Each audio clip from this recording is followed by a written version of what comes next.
When people have their energy dissipated, they feel insecure, they feel weak. If a person is fed on foods that contain too many chemicals, then by the age of 30, that person will no longer have energy and will be lost. If a person can't find their other half, then they either have some kind of mental health issue, or they have a mental health issue and, at the very least, they have a mental health issue.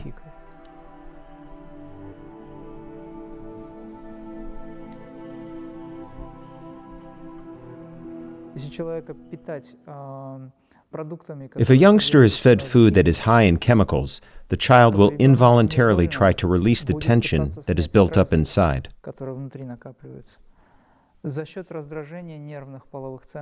He will seek unrestricted fulfillment by aggravating the nerve terminals of the reproductive organs, and nothing good will come of this. This program exists, and it is being imposed on us. It is therefore very important to establish cultural and spiritual values. There is a teacher called Shalva Amonashvili. He is in Georgia now, but he worked with children in Russia, and he came to Ukraine quite a lot. This is a person who deals with humane pedagogy, i.e., he teaches children in the right way. He works directly with them, he clarifies, he explains, he comes to the level of the child's consciousness and shapes the child's personality. He shapes the child's personality in the right way. He has a whole program on this. Take note of this. This can be done by yourself. You'll have to research this. Which is why I think the most important aspect here is to start from within yourself. Parents should always prepare themselves not to lead their children into a dead end. Bring children into the world and then bring them into a dead end. It is essential to create the conditions for the children. When a child is born, it must develop properly in these conditions. When the father is really the father and the mother is really the mother, and it is not just a formality. We need to start with ourselves. Everyone, I suppose, has a friend or acquaintance who is intelligent, well-read, engaged in sports and self-development.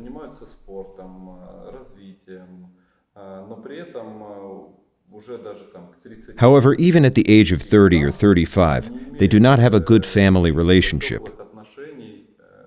They don't have a spouse. They live alone, and they are deeply distressed by this issue. What advice can you give to such people to help them escape from this cycle of loneliness?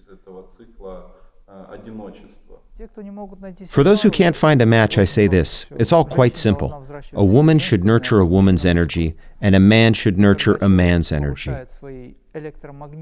And when a person enhances their electromagnetic qualities, their strength, their spiritual powers, and for this you have to engage in spiritual practice, there is no other way. They attract someone. An ordinary person cannot draw someone towards themselves unless he or she possesses something that can attract other people. To put it simply, if they lack the energy, there is no way they can make any money either. Money flows where there is strength, energy, mental strength, etheric, and astral strength. That's if we're talking about money. Here we are also discussing a partner, an ally. That is, if a woman does not sense a man's strength, she will not marry him. And if he does not sense the Shakti energy in a woman, he would in turn pay no attention to her. Note how animals do it. They swell up, they show their feathers, their beauty. They are attracted by color. They reveal some pattern. Birds, for example, begin to perform some ritual actions to attract the female. He attracts attention with what he possesses. If a person can't find their other half, it means they either have some kind of mental health issue, or they have a mental health issue, and at the very least, they have a mental health issue. It all comes down to not using one's mental abilities to awaken energy. He needs to engage in spiritual practice, and he should turn into a real man, and a woman should turn into a real woman. Nurture yang and yin. A woman should nurture the yin, a man should nurture the yang. And when this energy is awakened, they are bound to attract a partner. For me, the word partner is not a very good one. Let's call them an ally or a beloved one. That is why the criterion of the truth is practice, as I always say. We should work on our spiritual development, engage in sports, and awaken our best qualities. If a person chooses not to practice sport, their hormones will not be active either. And what can he attract if he doesn't radiate anything? Nothing. It's just that no one will notice him. This is how I see it. In fact, there are so many people who don't do spiritual practice. They do any random thing, while they're also being courted by a lot of people. And they're courting someone as well. Things happen, but in the end, nothing good comes of it either. That's just his nature. He was born that way, and someone is drawn to his energy of that kind of quality. But we are saying that the energy should be of a high quality too. You can have animal magnetism, and you can have spiritual magnetism. These are two different concepts. Animal magnetism is when a person has power at the level of an animal, but their consciousness level leaves much to be desired. Spiritual magnetism is spiritual energy that has been awakened, and it also holds biological power in control. That is the type of person who is both powerful and appealing. He doesn't have to have pumped-up arms and legs.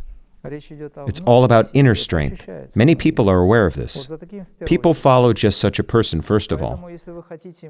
Therefore, gentlemen, if you want to attract women, be a spiritual leader who can be trusted and relied on. Girls, if you want to attract a man, you need to awaken the feminine qualities that men are drawn to. This aspect of feminine energy is magnetism. Spiritual magnetism. This is important for both men and women. I often say this to young people, amongst whom I find myself quite often. And by the way, I have noticed that the latest trend is actually quite positive. Young people have started coming to the seminars. That says a lot. To my seminars, I mean. Because we are talking about very high serious matters, and young people, 20, 25, 30 years old, are catching on. This is a good sign.